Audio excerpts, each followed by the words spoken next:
age of Chaucer starts from 1340 and ended on 1400। तो भाई साहब एग्जैक्टली 60 ईयर्स इनकी एज थी और 60 साल ही जिए हैं। और इस 60 सालों में इन्होंने जो भी करके दिखाया वो एक करिश्मा ही है। कैसे, चलिए पता करते हैं। तो सबसे पहले हम लोग इनके एज की टाइमिंग को, उसके कैरेक्टरिस्टिक्स को पहले आइडेंटिफाई करेंगे। तो ये जो टाइमिंग था 1300 से 1340 से 1400 तक, ये एक एरा ऐसा था जिसमें अनरेस्ट और ट्रांजिशन हो रहे थे, बहुत तरह के बदलाव आ रहे थे। ठीक है, हम लोग जो मिडिवलिज्म है, मतलब कि एक तरह से कह लीजिए कि जो पिछड़ापन है, ठीक है, उसको छोड़ के हम लोग एक रैशनल इंक्वायरी और एक क्रिटिकल अंडरस्टैंडिंग की तरफ आगे बढ़ रहे थे। इसके अलावा उस वक्त एक नई लैंग्वेज का भी जन्म हुआ और उसी के साथ साथ एक नए तरह का लिटरेचर भी पैदा हो रहा था। ठीक है, तो इसलिए इसको हम लोग ट्रांजिशन का एरा भी बोल सकते हैं। और बहुत तरह के सोशल, रिलीजियस और पॉलिटिकल रिफॉर्म भी हो रहे थे। एक बात का ख्याल रखिएगा, ये क्वेश्चन मैंने पहले भी आप लोग को वीडियो में बताया हुआ है। चौसर किस एज में पैदा हुए, किसके रेन में, किसकी रेन में जिंदा रहे और किसकी रेन में आते आते उनकी डेथ हो गई। तो भाई साहब एक साल पहले 1400 में से एक साल पहले था जब हेनरी फोर्थ आए और जैसे ही आए अगले साल इनकी डेथ हो गई। ठीक है, बड़े बड़े हाई क्लास के आदमी थे चौसर और उसके बाद इनकी डेथ हो गई। ठीक है, तो ये क्वेश्चन एग्जाम में आया हुआ है, ये भी इसलिए मैं यहाँ पे रिपीट कर रहा हूँ कि Edward third, Richard second and Henry, इस एज में जो किंगशिप है, किंग्स कैसे बिहेव करते हैं, उनकी क्या मैनरिज्म होता है, उसको बोलते हैं शिवलरी। तो शिवलरी पैदा हुई और एक तरह का रोमांटिक आइडियलिज्म हुआ, आइडियाज़ हुआ वॉर को लेके। तो इसमें हमको, और इसका साफ साफ हमको देखने को मिलता है नाइट्स टेल में। तो जो उनकी जो सबसे बेहतरीन बुक है, अभी हम उसके बारे में पढ़ेंगे, द नाइट्स टेल, उसका एक पार्ट है, उसमें हम लोग को इस शिवलरी का बहुत अच्छा एग्जाम्पल देखने को मिलता है। ठीक है, अब रिकेट एक एक बहुत अच्छे क्रिटिक हुए, उन्होंने ये बोला है कि एक्चुअल में हम इस एज को मॉडर्न एज नहीं कह सकते हैं, हम एक्चुअली में अभी भी मिडिवलिज्म में ही जी रहे थे। ठीक है, तो Chaucer's England was characteristically medieval. तो वो अभी भी कह रहे हैं कि भले हम लोग ट्रांजिशन का टाइम था, बदलाव आ रहा था, बट इसके बावजूद हम उसको मॉडर्न नहीं बोला सकते, हम उसको मिडिवल ही कहेंगे। और लैक ऑफ साइंटिफिक अप्रोच, मेरे को हिसाब से मैं आपको बताऊं तो लैक की बजाय यहाँ कह लो कि साइंटिफिक अप्रोच था ही नहीं। ठीक है, तो लैक वाली कोई बात ही नहीं है, साइंटिफिक अप्रोच बिल्कुल नहीं था, हर चीज़ को रिलीजियसली देखा जाता था।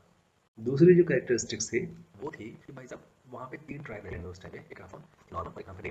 कई बार उन लोग को एक नेशनल स्पिरिट का एहसास हुआ कि भाई साहब हम तीनों अलग नहीं हैं, हम जो आपस में लड़ाई करते रहते हैं हम एक है। और ये हुआ क्यों, जब एक चौथी पार्टी से इनकी लड़ाई चली। लड़ाई कब तक चली, 100 ईयर्स वॉर, इस वॉर का नाम था। ये लड़ाई चली है फ्रांस से। अच्छा, एक्चुअली 100 ईयर्स वॉर के बारे में थोड़ा सा बता देता हूँ आपको। ये वॉर चली है 1337 से लेके 1453 तक। तो अगर इसको कैलकुलेट करोगे तो 116 ईयर्स आते हैं। ठीक है, बट 100 ईयर्स ऑफ वॉर कह दिया जाता है। ठीक है, अब आपको याद होगा, आपने बचपन में कहानी पढ़ी होगी जोन ऑफ वॉर आर्क ना। अब 100 ईयर्स वॉर जो फ्रांस के साथ हुई है, अब इसमें क्या हुआ कि इससे एक जो हाई क्लास मिलिट्री में इनइक्वालिटी थी, अपर क्लास की, मिलिट्री क्लास की, ठीक है, तो ये जो है जो इनइक्वालिटी थी वो थोड़ी सी टूट गई, खत्म हो गई। ठीक है, और जब इनकी जीत मिली किसमें, एडवर्ड की, एडवर्ड थर्ड जो मैंने अभी आपको बताया। ठीक है, चौसर जिस टाइम पे पैदा हुए थे। और ब्लैक प्रिंस, अच्छा ब्लैक प्रिंस कौन है, ये इसके बारे में थोड़ा सा बता देता हूँ। एडवर्ड थर्ड के सबसे बड़े वाले बेटे का नाम था ब्लैक प्रिंस। ब्लैक प्रिंस नाम क्यों रखा गया, क्योंकि जब ये वॉर करते थे और तो एक ब्लैक कलर का आर्मर पहनते थे, तो इसकी वजह से इनको निक नेम दिया गया ब्लैक प्रिंस। बदकिस्मती से इनकी जो डेथ थी एडवर्ड थर्ड के मरने के पहले हो गई, तो ये भाई साहब ब्लैक प्रिंस कभी भी किंग नहीं बन पाए। तो ये प्रिंस थे और वॉर करते करते ही खत्म हो गए। तो इनका जो बेटा था रिचर्ड सेकेंड, जिसको अभी हम लोग पिछले स्लाइड में देखा, ठीक है, तो वो किंग बना था। ठीक है, तो ये इसलिए नेशनल प्राइड आया, सेल्फ रिस्पेक्ट आया इंग्लैंड के लोगों में, और जो इनइक्वालिटी थी वो खत्म हुई। ठीक है, इस वॉर को जीतने के बाद तो एकता जैसी कुछ बात पहली बार इनको फील हुआ। ईस्ट मिडलैंड स्पीच, अब ये सबसे इंपॉर्टेंट चीज़ है, याद रखिएगा कि जो उस वक्त इंग्लैंड में जो स्पीच थी वो एक तरह की लैंग्वेज नहीं थी, वो एक तरह की डायलेक्ट थी। आप लैंग्वेज बनाया गया, ठीक है, ये करने वाले चौसर ही थे। और वो लैंग्वेज बनी, कैपिटल बनी, सिटीज़ की, यूनिवर्सिटी में इस्तेमाल होने लगा। और तो और अभी आगे आप पढ़ोगे, हाँ ये देखिए, इन 1362 में उसको हम लोग ने लैंग्वेज ऑफ लॉ कोड्स भी बना दिया। ठीक है, तो आज हम लोग जो इंग्लिश पढ़ते हैं इसमें बहुत बड़ा जो योगदान चाउसर का है। इन्होंने इस लैंग्वेज को स्टैंडर्डाइज किया और हम लोग 1362 से इसको पढ़ना चाहिए। अच्छा, एक चीज़ का ख्याल रखिएगा, फ्रेंच के बहुत सारे वर्ड एमलगेमेटेड किए गए हैं, मीन्स लिए गए हैं। तो इंग्लिश में बहुत सारे वर्ड, जैसे अब इसी को देख के मुझे एक वर्ड आ गया, स्टैचू। ठीक है, तो स्टैचू हम लोग जो पढ़ते हैं STATUE, स्टैचू वर्ड जो है वो फ्रेंच से लिया गया हुआ है वर्ड है। ठीक है, अब इंग्लैंड में उस वक्त बहुत ज़्यादा जो चर्च का जो पावर थी वो धीरे धीरे क्या हो गई, वेन, बहुत अच्छा वर्ड है, वेन मतलब होता है ग्रेजुअल डिक्लाइन। ठीक है, जब किसी चीज़ में ग्रेजुअली डिक्लाइन आने लगे ना तो उसको बोलते हैं वेन हो जाना। तो जो चर्च का इन्फ्लुएंस था वो धीरे धीरे कम होने लगा था। ठीक है, और इसका रीज़न भी थी चाउसर की राइटिंग। तो उन्होंने जब लिखा तो चाउसर ने चर्च को एक्सपोज कर दिया था पूरी तरह से। इसके बारे में भी हम लोग आगे पढ़ेंगे। Culture was spreading beyond the church. ठीक है, तो चर्च एक तरह का सेंटर होता था, ठीक है, करप्शन का उस टाइम पे, और इसलिए हम लोग ये देखते हैं कि कल्चर जो डेवलप हो रहा है वो बियॉन्ड द चर्च हो रहा है। ठीक है, she had practically monopolised the intellectual life of the nation. अच्छा, अब देखो, आपको ग्रामर की भी एक बात बता देता हूँ। चर्च के लिए अगर हम कोई प्रोनाउन यूज करते हैं तो शी यूज करते हैं। ठीक है, इस बात को याद रखिएगा। तो अब इसने क्या किया था, चर्च ने पूरी तरह से मोनोपोली कर ली थी इंटेलेक्चुअल लाइफ ऑफ नेशन की। मतलब कोई कॉमन आदमी कोई इंटेलेक्चुअल बात नहीं कर सकता था, स्मार्ट बात नहीं कर सकता था। जितनी भी लोग समझदारी की बात उम्मीद करते थे कि कौन बोल सकता है, वो चर्च का ही कोई आदमी बोल सकता है। तो जो ये पूरा का पूरा लिटरेचर इंटेलेक्ट मोनोपोलाइज था, ठीक है, मंक्स को, और ये पहली बार अब शेयर हो रहा था किसको, लेमैन के बीच में, जो कॉमन आदमी है उसके बीच में। ठीक है, और ऐसे टाइम पे चाउसर भाई साहब इमर्ज हुए as a first secular poet. Secular का मतलब यहाँ पे सिंपल वर्ड्स में समझिएगा, नॉन रिलीजियस। ठीक है, तो ऐसा बंदा जो छोड़ के दूसरी बातें कर रहा है, रिलीजन को छोड़ के कुछ और लिखने की कोशिश कर रहा है, तो ये काम किया था चाउसर ने। इसके बाद जो तीसरी कैरेक्टरिस्टिक थी वो थी ब्लैक डेथ। ब्लैक डेथ एक तरह का एक तरह की मौत होती थी जो जो चूहों की वजह से प्लेग होती थी, ब्लैक डेथ होती थी, और उसमें बदन का पूरा काला पड़ जाता था। फेमाइन भी आया, सोशल अनरेस्ट भी आया इसकी वजह से। और जो ये ब्लैक डेथ एक इतनी खतरनाक बीमारी थी कि जिसकी वजह से लगभग 1/3 ऑफ द पॉपुलेशन पूरी पूरी गायब हो गई। और ये कब आया था, 1348 से 49 के बीच में। उसके बाद दोबारा आया, उस वक्त कोई वैक्सीनेशन या कोई अच्छी खासा मेडिकल तो था ही नहीं, साइंस साइंटिफिक अप्रोच था ही नहीं। तो ये रीअपियर होता रहा इन 3 सालों में, 62, 67 एंड 70 में। अब फेमाइन जैसे खत्म हुआ उसके बाद प्लेग आ गया, which is caused by rats. फिर उसके बाद इसकी वजह से क्या हुआ कि बहुत सारे वैगरेंट्स और थीव्स मल्टीप्लाइड हो गए। मतलब जो लोग छीना झपटी करना और चोरी चकारी करना, इन सब लोगों का बहुत ज़्यादा इन्फ्लुएंस हो गया, बहुत ज़्यादा पावरफुल हो गए, बहुत ज़्यादा नंबर बढ़ गया इनका। और इसके बाद से जो वेजेस थे लेबर्स के वो बहुत ज़्यादा ऊपर चले गए। ठीक है, नेशनल ग्लोरी वॉज डिजास्ट्रस। और देखिए, नेशन तो ऊपर जा रहा था बट जो कॉमन पीपल था वो ज़्यादा सेटिस्फाइड नहीं हो रहा था। ठीक है, इसीलिए इसको एज ऑफ अनरेस्ट भी बोला गया है। और रही सही कसर, टैक्स ने पूरी कर दी। टैक्स उस वक्त बहुत ज़्यादा हाई था और इसकी वजह से जो कॉमन मैन था वो बहुत ज़्यादा परेशान हो रहा था। ठीक है, और इसकी वजह से क्या हुआ, अब मैं आपको 3 नाम बताता हूँ, बहुत इंपॉर्टेंट नाम है। Wat Tyler, Jack Straw and John Ball. अब मैं इन तीनों के बारे में बता देता हूँ आपको। देखिए, एक मूवमेंट था, उस मूवमेंट का नाम था, शायद मैं आपको नेक्स्ट स्लाइड में बताऊंगा, लोलार्ड, LOLLARD, लोलार्ड मूवमेंट। ठीक है, लोलार्ड मूवमेंट एक तरह का कह लीजिए पीजेंट्स का मूवमेंट था, किसानों ने वो मूवमेंट चलाया था। इसमें जो लीडर थे वो थे वॉट टाइलर, उनका सेकंड इन कमांड आप कह लीजिए वो थे जैक स्ट्रॉ, और कोई भी काम बिना रिलीजन के नहीं होता है तो इनके प्रीस्ट थे जॉन बॉल। ठीक है, तो इन तीनों ने मिलकर एक तरह का जनरल कॉमन पीपल का कॉमन अपसर्ज एक तरह का मूवमेंट स्टार्ट किया था उस टाइम पे। ठीक है, और जो राजा थे भाई साहब, किंग रिचर्ड सेकंड थे उस टाइम पे, वो एकदम और उनकी जो नोबेलिटी, जो उनके आसपास के जो चमचे थे, कोर्टियर्स थे, वो और ज़्यादा अपनी लाइफ स्टाइल को बड़ा इंजॉय करते थे और कॉमन पीपल बहुत ज़्यादा सफ़र करती थी। ठीक है, लोगों को एक्सप्लॉइट करने का उनका पूरा काम था। His unwise despotic rules resulted in endless discord and confusion। तो उन्होंने जिस तरह के फैसले लिए उससे जो सब्जेक्ट्स थे उनके, जो पीपल थे उनके, वो हमेशा डिससेटिस्फाइड। अब देखो, the corruption of the church and the reformation. Church के बारे में जैसे एक्सपोज किया चाउसर ने अपनी राइटिंग में, अब उस वक्त एक्चुअल में क्या था आप जरा वो देखिए। The church was the seat of power, prestige and influence. It was infected. अब इसको इन्फेक्शन था किस चीज़ का? करप्शन का, moral turpitude and superstition का. तो morally they are very incorrect, they were corrupt and बहुत ज़्यादा superstition था. ठीक है. ecclesiastical. ठीक है. अब देखो ये वर्ड यूज होता है किसके लिए? क्लर्जी के लिए. CLERGY. क्लर्जी बोल सकते हो या फिर आप यूज कर सकते हो कोई भी चीज़ जो डिवाइन है या रिलीजियस है. ठीक है. इसके लिए वर्ड यूज कर सकते हो. तो डिवाइन, वो जो रिलीजियस लोग थे, चर्च के लोग थे, वो हमेशा करप्ट और डिमोरलाइज हो चुके थे. ठीक है. उस टाइम पे और पावरफुल थे ही, तो जब पावर आती है तो करप्शन अपने आप ही आ जाता है. ठीक है. तो वो प्रीच कुछ और करते थे मगर लाइफ कुछ और जीते थे. Wealth, luxury, indulged in all sort of vices. तो जितनी भी तरह की बुराइयां थी उस टाइम पे सब में वो इंडल्ज रहते थे. ठीक है. और उनके जो लाइफ जीने का तरीका था वो था गॉडलेस और वर्डली. अब देखिए बातें वो कर रहे हैं, मोह माया छोड़ दो, गॉड से कनेक्ट हो जाओ, अब खुद वो ये काम नहीं कर रहे हैं. तो चाउसर ने इस पूरे करप्शन को बहुत ही अच्छे से दिखाया हुआ है अपने द कैंटरबरी टेल्स. इनकी जो सबसे फैंटास्टिक किताब है कैंटरबरी टेल्स में. ठीक है. TALES. ठीक. इसमें दिखाया हुआ है the fat pleasure loving monk. एक मंक दिखाया है जो कि बहुत ज़्यादा मोटा है, खाता पीता खूब है और उसको फिजिकल प्लेजर खूब चाहिए होता है. ठीक है. मटेरियलिस्टिक चीज़ों से. और एक फ्रायर है, फ्रायर भी एक पोस्ट होती थी, वो एक बहुत हमेशा खुश रहने वाला. और वेंटन, वेंटन मतलब कह लीजिए कैरेक्टरलेस. ठीक है. वैसा था. और एक पार्टनर था. तो अच्छा एक चीज़ और टेंडेंसी थी उस टाइम पे कि लोग कोई गलती कर देते थे तो चर्च उनको माफ़ी देता था पैसे लेके. तो ये क्लेवर और रोग, रोग मीन्स क्रिमिनल, विकेट. ठीक है. WICKED, evil. ठीक है. एक ऐसा करके पार्टनर था. तो इन सब इस तरह के कैरेक्टर्स उन्होंने कैंटरबरी टेल्स में डाले हुए हैं. ठीक है. तो ये बहुत अच्छे से उन्होंने अपनी कैंटरबरी टेल्स में इन सबको एक्सपोज किया हुआ है, चर्च को पूरा. ओके. अब उस टाइम पे भाई साहब एक लोग आए, उनका नाम था जॉन वाइक्लिफ. वाइक्लिफ, अब ये मैंने क्वेश्चन पहले भी डिस्कस किया गया है. He was known as the morning star of reformation. Reformation मतलब जब किसी चीज़ में रिफॉर्म करें, बदलाव लाए. ठीक है.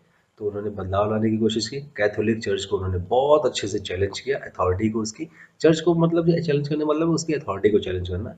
ठीक है. और ये पैसा करने वाले पहले आदमी थे जॉन वाइक्लिफ. तो चाउसर के समकालीन थे. ठीक है. ये जॉन वाइक्लिफ. ठीक है. और उन्होंने रिवाइव किया क्रिश्चियनिटी को इंग्लैंड में, क्योंकि जो ओरिजिनल क्रिश्चियनिटी है जो चर्च में हो रहा था उस टाइम पे वो नहीं. और ये LO थोड़ा मिस टाइप हो गया है, लोलार्ड मूवमेंट था उस टाइम पे. और उन्होंने इसको कैथोलिज्म को उस करके इंग्लैंड को बहुत अच्छे से अपोज किया था. वाइक्लिफ बहुत ही सक्सेसफुली ने अपने मिशन को चलाया, लोलार्ड मूवमेंट वाले मिशन को, और एक्सपोज किया था जो भी चर्च में करप्शन हो रहा था उसको. बहुत सारे रिलीजियस पैम्फलेट्स लिखे उन्होंने. और इसके बाद उन्होंने एक जो सबसे इम्पोर्टेंट काम किया, उन्होंने इंग्लिश वर्जन ऑफ बाइबल लिखा. तो मतलब पहले बहुत ज़्यादा इन्फ्लुएंस था लैटिन का, ग्रीक का, तो वो उसको उन्होंने इंग्लिश में कन्वर्ट किया. ठीक है.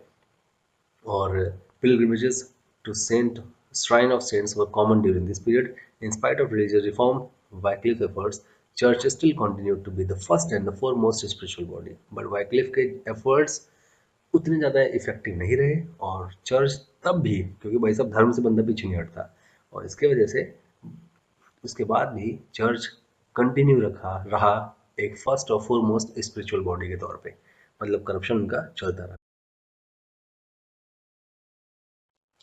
अब उस टाइम पे हम लोग पोइट्री के बारे में पढ़ लेते हैं. और पोइट्री में सिर्फ एक ही नाम आता है, चाउसर का. 1340 में पैदा हुए थे. और उनकी लाइफ बहुत ज़्यादा कह लो एक्टिविटी से भरी हुई थी. ठीक है. किंग्स और उस वक्त के जितने रॉयल लोग थे उन सबके साथ बैठना उठना था इनका. ठीक है. और बहुत ज़्यादा जर्नी की इन्होंने. फ्रांस जाते थे, फ्लैंडर्स जाते थे, इटली जाते थे. तो इन्होंने तीनों लैंग्वेज में कुछ ना कुछ, फ्रेंच में भी और इटालियन में भी बहुत कुछ लिखा हुआ है. ठीक है. तो इसकी इन जर्नीज की वजह से उनको तरह तरह के लोगों से मिलने का, types of people, manners and fashion को बड़े अच्छे से ऑब्जर्व करने का, क्लोजली ऑब्जर्व करने का मौका मिला. 1400 में इनकी डेथ हो गई. फ्रेंच में लिखा था इन्होंने रोमान रोमान डे ला रोज. और उन्होंने इसके बाद एक लिखा the book of duchess in 1367. Secular and humanistic spirit थी इनकी. मतलब जब लिखते थे तो सेक्युलर अनरिलीजियस बातें करते थे, रिलीजन पे ज़्यादा कमेंट नहीं, कि रिलीजन के अलावा भी चीज़ें वो लिखते थे. ठीक है. Under the influence of three very great writer of French and Italy. ठीक है. दांते, पेट्रियार्क एंड बोकैक्सियो. तो इन तीनों के इन्फ्लुएंस में उन्होंने 3-4 किताबें लिखी, मैं नाम पढ़ देता हूँ सबका, याद रखना है आपको। The house of fame, the parliament of fowls, trials and proceed, इसको कॉपी किया था फिर शेक्सपियर ने, okay, and the legend of good women. अब इसके बाद जो सबसे इंपॉर्टेंट मोस्ट नोटेबल वर्क है वो है द कैंटरबरी टेल्स, ठीक है। ये 1390 के आसपास उन्होंने अपनी मौत के 10 साल पहले कंप्लीट कर लिया था। और जो इसका प्रोलॉग था, प्रोलॉग में क्या था भाई साहब, एक तरह से इन्होंने अपने सारे के सारे कैरेक्टर्स का प्रोलॉग बताया था, डिस्क्रिप्शन दिया था कि ये बंदा कौन है क्या है, ठीक है। ये उन्होंने शुरू कर लिया था, कंप्लीट कर लिया था 1387 में। तो कहानी कंप्लीट करने के पहले उन्होंने प्रोलॉग कंप्लीट किया था, ठीक है। अब देखिए कुछ क्वेश्चंस यहाँ पे बनते हैं आपके लिए। कितनी कहानियाँ हैं? 24 कहानियाँ हैं। कुछ वर्स में है, कुछ प्रोज में है, ठीक है। कुछ कंप्लीट भी है, कुछ इनकम्प्लीट भी है, ठीक है।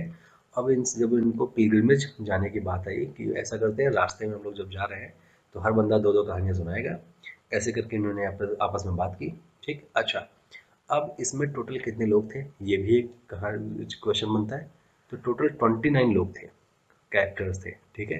अब कई जगह 29 बोलते हैं, कई जगह 31 बोलते हैं। तो 29 तो कैरेक्टर्स हो गए, प्लस 1 हो गया कौन, उसका नाम था थॉमस ए बैकेट, ये नाम याद रखिएगा, थॉमस ए बैकेट। तो कैंटरबरी जगह में एक श्राइन था, लंदन से इन लोगों ने जर्नी शुरू की थी, वो जाते थे थॉमस, एक श्राइन था, श्राइन मतलब होता है धर्मशाला, आश्रम।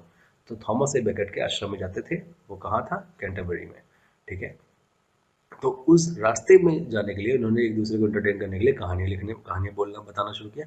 तो उन्होंने कहानियाँ, लोग अलग अलग तरह के आते थे और कहानी सुनाते थे। तो ये एक तरह का कह लीजिए कि स्ट्रक्चर था।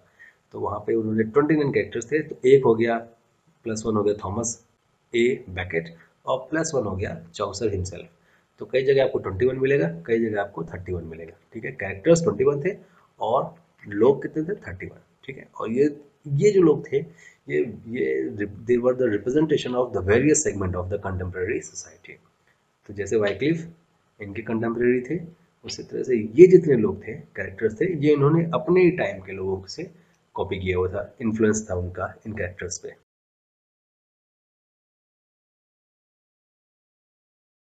ओके, अब चाउसर का कंट्रीब्यूशन क्या है लिटरेचर पे, जरा इसको देख लेते हैं।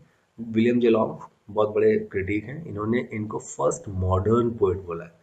मॉडर्न तो एक तरह से इस इनकी एज को नहीं बोला गया, मगर इनको मॉडर्न क्यों बोला गया, क्योंकि इन्होंने पहली बार इंग्लिश में लिखना शुरू किया, एक ऐसी लैंग्वेज में लिखना शुरू किया जो कि पहले एग्जिस्ट ही नहीं करती थी, ठीक है। ई एल्बर्ट एक अच्छे क्रिटिक है, उन्होंने भी बोला he is the earliest of the great मॉडर्न्स। तो जितने भी मॉडर्न आए, ठीक है, उनमें वो सबसे पहले वाले थे, ठीक है। Chaucer is the creator of English language and poetry, very important thing to understand. Chaucer वो बंदा है जिसने इंग्लिश लैंग्वेज को क्रिएट किया है, इंग्लिश पोएट्री को क्रिएट किया है, ठीक है। He is the first national poet of England. तो इंग्लैंड कंट्री, और उसमें ये नेशनल पोइट इनको डिक्लेयर किया गया, ठीक है। There were 4 main dialects at that time, southern, east midland, okay, northumbrian and kentish. तो इन चारों लैंग्वेज में सबसे ज़्यादा जो इफेक्टिव थी वो थी ईस्ट मिडलैंड। इस लैंग्वेज को उन्होंने शेप दिया, न्यू फॉर्म दी, और उन्होंने ईस्ट मिडलैंड मिडलैंड लैंग्वेज को, डायलेक्ट को इंग्लिश लैंग्वेज में कन्वर्ट किया। तो आज हम लोग जो इंग्लिश पढ़ते हैं, वो कभी टाइम पे, इस टाइम पे 1340 1300 से 1400 के बीच में ईस्ट मिडलैंड डायलेक्ट हुआ करती थी, ठीक है। और उन्होंने इस लैंग्वेज को स्टैंडर्डाइज किया। स्टैंडर्डाइज करना मतलब क्या होता है कि जहाँ पे हम हर वर्ड की सेम मीनिंग समझें, ठीक है। तो जैसे मान लीजिए कोई एप्पल है, तो कोई उसको एप्पल ही कह रहा है, तो दुनिया के सारे लोग हैं जब उसको देखेंगे तो एप्पल ही बोलेंगे। ये इसको बोलते हैं स्टैंडर्डाइज करना, मतलब उसकी मीनिंग हर जगह सेम ही होनी चाहिए, ठीक है। फ्यूचर राइटर्स के लिए और मॉडर्न करंट नॉवलिस्ट जितने भी इंग्लिश के, उन सब के लिए उन्होंने इस लैंग्वेज को बनाया। लोव्स नाम के एक अंदर क्रिटिक है, और ये क्वेश्चन एग्जाम में आया हुआ है कि that he found English a dialect and left it a language. ये बात किसने बोली है चाउसर के लिए, तो लोव्स ने बोली है। इस बात को याद रखिएगा कि भाई साहब उनको इंग्लिश मिली एज अ डायलेक्ट, और जो जब मर के गए तो उन्होंने इसको एक लैंग्वेज बना दिया। अब लैंग्वेज और डायलेक्ट में क्या डिफरेंस होता है, लैंग्वेज एक रूल्स पे चलने वाली बोलने की चीज़ है, डायलेक्ट रूल्स नहीं होते, वो आप 5 किलोमीटर जाके उसको देखेंगे चेंज होती जाएगी। लैंग्वेज के अपने अपने अल्फ़ाबेट्स होते हैं, अपने रूल्स होते हैं, ग्रामर होती है, उस पर काम करती है वो, ठीक है। ये डायलेक्ट और लैंग्वेज में डिफरेंस होता है।